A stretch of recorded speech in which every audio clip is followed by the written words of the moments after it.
In the sleepy town of Millfield, nestled between the rolling hills of upstate New York, time seemed to move a little slower. The streets were lined with century-old oaks, their branches casting dappled shadows on the cobblestone paths.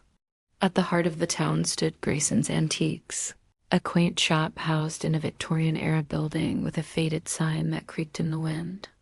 The shop had been in Evelyn Grayson's family for generations, passed down from her grandfather, who had a passion for collecting relics of the past. Evelyn, a woman in her mid-40s with a keen eye for history, had taken over the shop after his passing. She loved the stories each item held, the whispers of lives long gone. Please help us. It wasn't an accident. The shop was a labyrinth of curiosities, dusty books, tarnished silverware, and furniture that had seen better days. Who is this? But the voice lingered in her mind, haunting her with its desperation. That night, as she locked up the shop and walked home under the street lamps, she couldn't shake the feeling that something was amiss. How did you? In one dimly lit corner, almost hidden behind a towering grandfather clock, sat a vintage rotary dial telephone. She stared at the phone, her mind racing. It had to be a prank, some kind of elaborate joke, maybe a hidden speaker or a wireless connection she wasn't aware of. She had spent the morning researching the telephone's history, discovering that it had been salvaged from a local estate sale years ago. Among them was a woman named Margaret Holloway and a man named Thomas Reed. Their voices matched the ones she had heard on the phone, desperate, pleading for help. The previous owner had lived in Millfield all his life, but there was no record of the phone being anything special. The phone calls weren't pranks. They were messages from the past, from the victims themselves. But why now? And why her? Determined to get to the bottom of this, she decided to dig deeper into the town's history. Evelyn shivered, pulling her coat tighter. She knew she was being drawn into something far beyond her understanding, something that had been buried for decades. And she had a feeling that the calls were just the beginning. In 1970, a tragic bus accident had claimed the lives of 15 people on the outskirts of Millfield. The bus had careened off a cliff, and the official report blamed mechanical failure. But there were rumors, whispers of foul play that were quickly silenced. Millfield was a small community, and secrets didn't stay buried for long. They knew. They let it happen, the brakes sabotaged. Still, when the ring echoed through the shop, her pulse quickened. She checked the phone, turning it over in her hands, but found nothing out of the ordinary. It was just an old, disconnected telephone. Evelyn was polishing a set of silver candlesticks when the shrill ring pierced the quiet. She froze, her heart skipping a beat. The phone had no cord, no connection to any wall jack. It was a display piece, not a functioning device. Yet there it was, ringing insistently. She hesitated, then lifted the receiver to her ear. The sound was unmistakable, a mechanical trill that echoed through the shop. She glanced around, half expecting to see a customer who had somehow wandered in unnoticed, but the shop was empty. Her eyes settled on the vintage telephone, its receiver trembling slightly with each ring. Its black bakelite body gleamed faintly under the layer of dust, and its brass dial was etched with numbers worn smooth by countless fingers. The phone had been there for as long as Evelyn could remember, a silent sentinel from another era. She had never thought much of it until the day it rang. It was a crisp autumn afternoon, the kind where the air smelled of fallen leaves and wood smoke. Evelyn approached it cautiously, as if it might bite. "Hello?" she said, her voice barely above a whisper. Static crackled through the line, followed by a faint, distant voice. It was a woman's voice, trembling and filled with fear. Evelyn's breath caught in her throat, but the line went dead, the static replaced by an eerie silence. Shaking her head, she placed it back on the shelf and tried to dismiss the incident. The next day, the phone rang again. This time, Evelyn was ready. She answered on the second ring. "Hello?" More static, then a different voice, a man's, hoarse and strained. "Who is this?" Evelyn demanded. "What are you talking about?" But again, the line went dead. Frustration welled up inside her. She needed answers. That evening, she visited the local library, poring over old newspapers and town records. It didn't take long to find something chilling. Evelyn's heart pounded as she read the names of the victims. She sat back in her chair, the weight of the discovery pressing down on her. As she left the library, the wind picked up, carrying with it the distant sound of a telephone ringing. The next morning, Evelyn Grayson awoke with a sense of dread clinging to her like a second skin. The events of the previous day were played in her mind, the mysterious phone calls, the voices of the dead, the chilling discovery at the library. She tried to shake off the unease, telling herself it was just a coincidence, a trick of her imagination, but deep down she knew better. Something was happening, something she couldn't ignore. Determined to find answers, Evelyn decided to visit the site of the 1970 bus accident. Perhaps there she could find a clue, some tangible connection to the voices that haunted her. The telephone sat silently in its corner, but she could feel its presence like a watchful eye. The old man greeted her with a weary smile, his eyes sharp behind thick glasses. "It seems you've stumbled upon a restless spirit, my dear," he said. "Or perhaps several. The telephone, I suspect, is a conduit, a link between our world and theirs. It's not uncommon for objects with strong emotional ties to become anchors for the dead." She explained everything, the phone calls, the voices, the locket, and showed him the artifact. Dr. Thorne listened intently, his expression growing more serious with each detail. "Or maybe there's something in your own past that resonates with theirs. But I fear there's more to this. The voices mentioned sabotage, a cover-up. If there was foul play involved in that accident, the spirits may be seeking justice." She wasn't sure she was ready for this, but she knew she couldn't turn back now. She needed help, someone who could make sense of this. That's when she thought of Dr. Samuel Thorne, a retired professor of history and folklore who lived on the edge of town. They knew. The company knew the bricks were faulty. They covered it up to save money. The old woman was frail, her mind slipping, but when Evelyn mentioned the accident, a spark of clarity returned to her eyes. He said the brakes were tampered with, but no one believed him. The investigators called it an accident, but he knew better. He saw things, heard things, after that. Voices, always voices. He was known for his eccentricities and his vast knowledge of the supernatural. If anyone could shed light on her situation, it was him.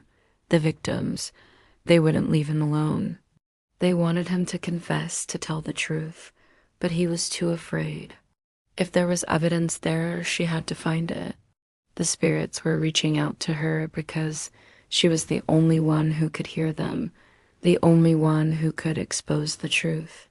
The spirits were growing restless, their calls more frequent, more insistent. She feared that if she didn't act quickly, they might find another way to make themselves heard, one that could be far more dangerous. But there was still so much she didn't know. Who had sabotaged the bus? And why? The company would have been ruined, our family destroyed. So he kept silent, and it drove him mad. She found that it had been a small, family-owned business called Millfield Transit, which had gone bankrupt shortly after the accident. The owner, a man named Harold Briggs, had died under mysterious circumstances a few years later. Rumors swirled that he had been haunted by guilt, or perhaps something more sinister. This time, it was a child's voice, small and frightened. "I'm so sorry," she whispered. "I'll find out what happened. I promise." This time, it was Margaret Holloway's voice, calm but urgent. "Find the ledger," she said, "in the old depot. It holds the proof. Mommy said we were going to be okay, but the bus, it wouldn't stop." She packed a small bag with a notebook, a camera, and a flashlight, then set out for the outskirts of Millfield. She knelt down and brushed away the leaves, revealing a small, tarnished locket. It was heart-shaped, with intricate engravings that had been worn smooth over time. Evelyn pried it open and found a faded photograph inside. A young woman with kind eyes and a warm smile. On the back, in delicate script, was the name Margaret Holloway. The accident site was a desolate stretch of road that wound through the hills, now overgrown with weeds and shadowed by towering pines. Margaret Holloway, one of the victims, the first voice she had heard on the phone. This couldn't be a coincidence. She pocketed the locket, her mind racing. What was it doing here after all these years, and why had she found it now? A rusted guardrail marked the spot where the bus had plunged off the cliff, and a faded memorial plaque bore the names of the 15 victims. Evelyn stood at the edge, peering down into the ravine below. The air was thick with the scent of damp earth and decay, and a cold wind whispered through the trees, carrying with it the faint echo of screams. She shuddered, pulling her coat tighter. As she turned to leave, her foot caught on something buried in the underbrush. Evelyn's breath caught in her throat.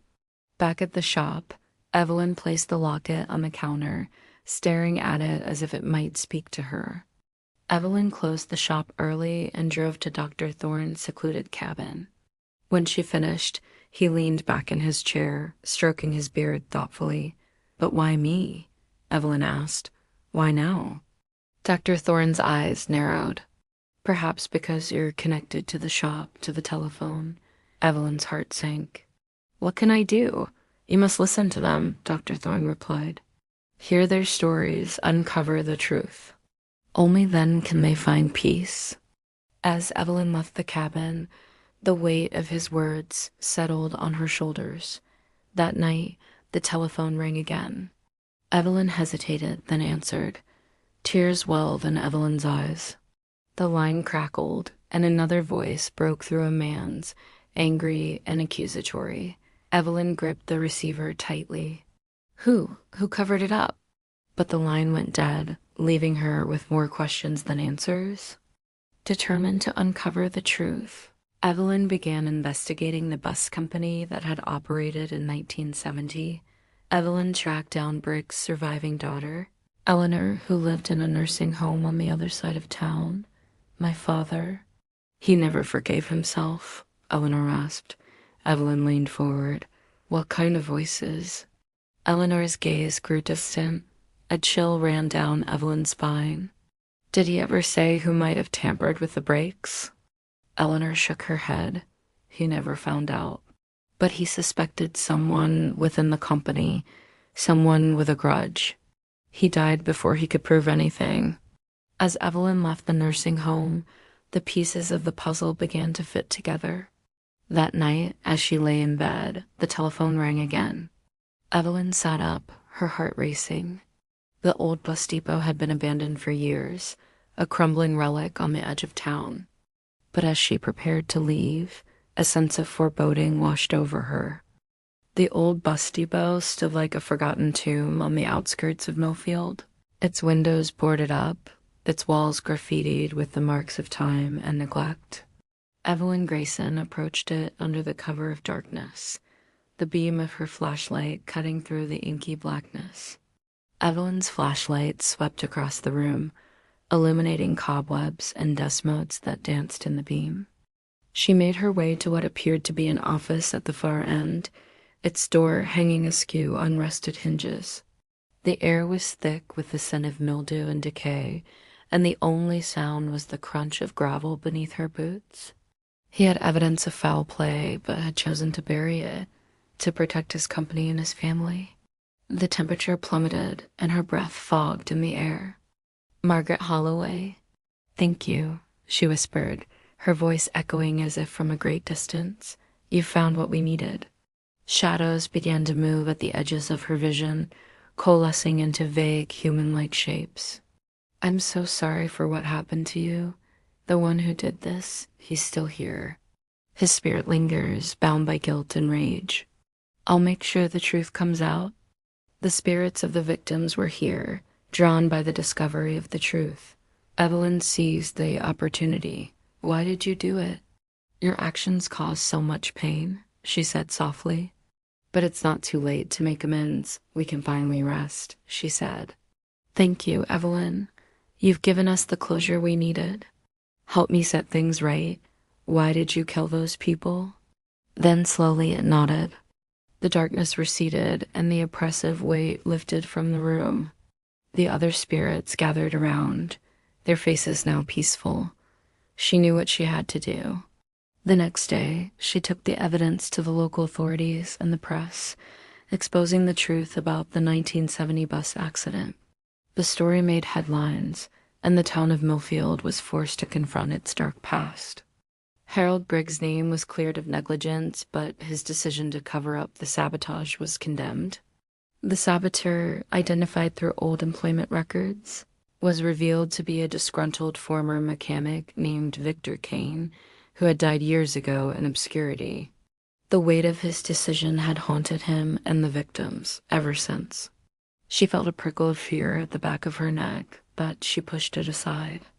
The malevolent spirit was the last to go, its expression one of reluctant acceptance. As it vanished, the depot was filled with a profound silence. The vintage telephone in Evelyn's shop never rang again, its connection to the past severed. But Evelyn kept it as a reminder of the voices she had heard and the lives she had helped. The temperature dropped further, and Evelyn's flashlight flickered and died, plunging her into darkness. She could hear a low, guttural growl and the sound of heavy footsteps approaching. She had to find the ledger, the proof that would finally lay the spirits to rest. She hoped they had found the peace they deserved. And though the experience had been terrifying, she was grateful for the role she had played in bringing their story to light. The depot's door creaked open with a reluctant groan, revealing a cavernous interior filled with the skeletal remains of old buses and scattered debris. It became a memorial, a way to honor those who had been lost and to ensure that their story would never be forgotten. Who? Who sabotaged the bus? Then it spoke, its voice a rasp of anguish. I was angry, betrayed. Briggs fired me, ruined my life. I wanted revenge, but I never meant for so many to die. Inside, the office was a mess of overturned furniture and scattered papers.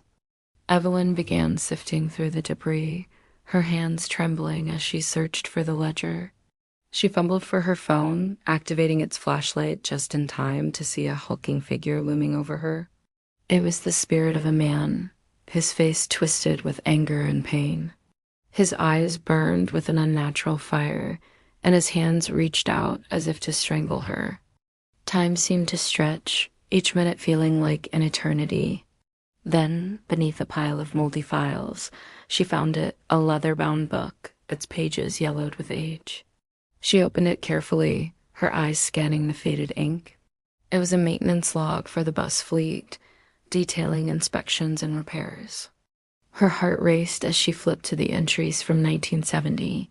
There, in stark black and white, was the record for the bus involved in the accident. The notes indicated that the brakes had been inspected just days before and were found to be in perfect condition. But a handwritten note in the margin caught her eye. Brake lines show signs of tampering, possible sabotage. Report to authorities immediately. Evelyn's breath caught in her throat. So Harold Briggs had known? As she clutched the ledger to her chest, a sudden chill filled the room. One figure stepped forward, more distinct than the others, a woman with kind eyes and a sad smile. Evelyn nodded, tears welling in her eyes. But Margaret's expression turned grave. There's more, she said. A sense of dread washed over Evelyn. Before Margaret could answer, a new presence filled the room, a dark, malevolent force that seemed to suck the light from the air. Panic surged through her, but she forced herself to stay calm. Stop, Evelyn cried, holding up the ledger like a shield. I know what happened. I know you tampered with the brakes. The spirit paused, its rage faltering for a moment. The spirit's form wavered, and for a brief instant, she saw a flicker of remorse in its eyes. Evelyn's heart ached with the weight of his confession. The spirit seemed to consider her words, its form trembling. Margaret stepped forward again. One by one, the spirits began to fade, their forms dissolving into wisps of light that drifted upward and disappeared. Evelyn stood alone, the ledger still clutched in her hands.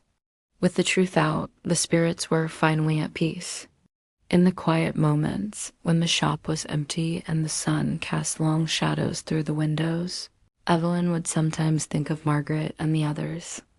As for the locket, Evelyn had it cleaned and restored, then placed it in a small display case in the shop, along with a photograph of the victims and a brief account of the accident. In the sultry heart of New Orleans' French Quarter, where the Mississippi River's breath mingled with the sweet perfume of magnolia blossoms, stood the Vieux-Carré Manor.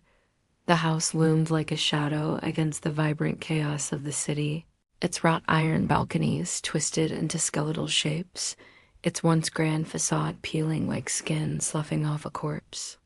Locals avoided its gaze, whispering tales of a curse that clung to it like Spanish moss. The manor's double doors creaked open as if reluctant to admit them, revealing a cavernous interior thick with dust and shadow. As they unpacked, an old gramophone in the corner sputtered to life. A serpent coiled around her arm, its scales glinting as she chanted words Emma couldn't grasp. The woman's voice was a velvet noose, tightening around Emma's mind, pulling her deeper into a void. She woke with a gasp, sweat soaking her shirt. Beside her bed, the wooden floor was marred with strange, looping symbols, intricate designs she recognized from her studies as voodoo vivas. She found a leather-bound journal in the attic, its pages brittle and stained. She and Jake were in love, their bond a beacon to the curse. The hauntings weren't random, they were targeted. "We need to leave," Jake said, his voice tight, but Emma shook her head. "Running won't stop it. We have to break the curse." It told of Madame Lalaurie, a priestess of unmatched power who'd lived in the house over a century ago. The manor pulsed with energy, its walls groaning as if alive. The whispers grew into a roar, shouting, "Join us, become one." Shadows stretched across the floor, reaching for them. "Madame Lalaurie," she shouted, her voice shaking but firm, "I know your pain.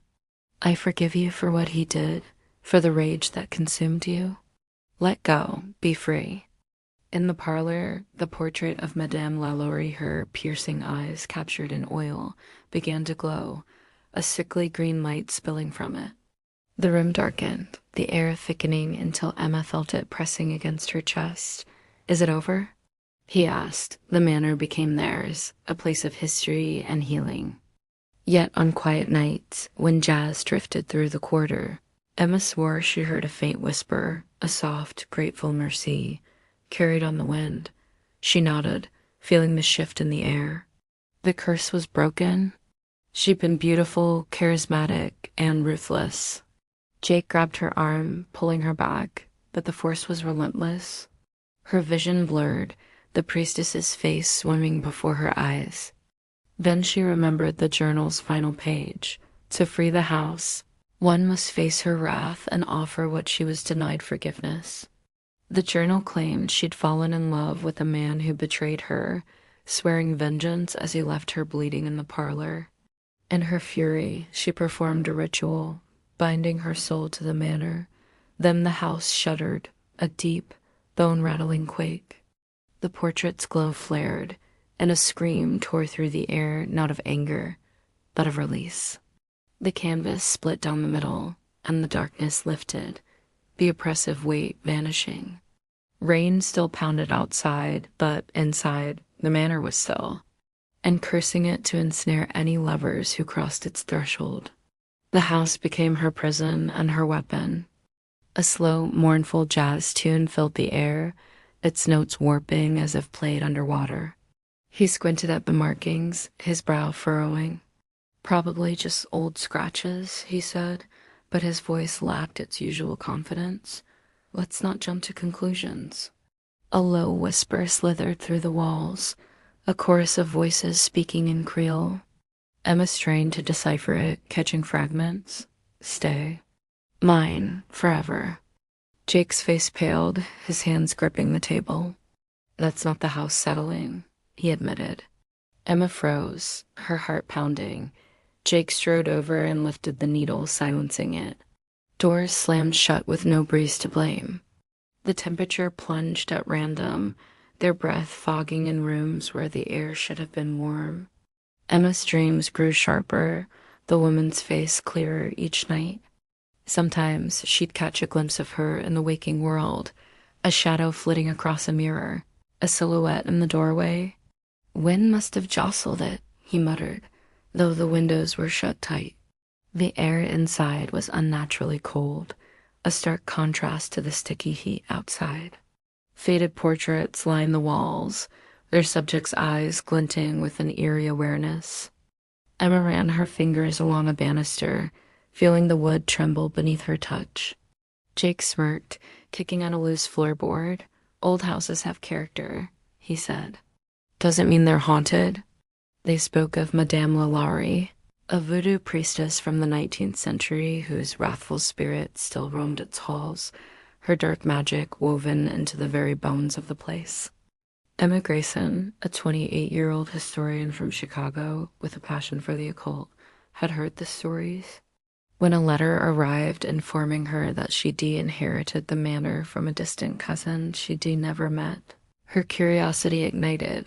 She packed her bags, her mind buzzing with questions about the legends.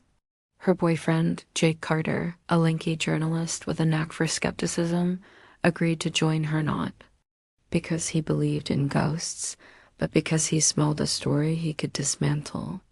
May arrived on a humid afternoon, the sky bruised with storm clouds. That night, they set up camp in the parlor, a grand room with a cracked chandelier swaying gently overhead. Sleep came uneasily. Emma dreamed of a woman with skin like midnight and eyes that burned through the darkness.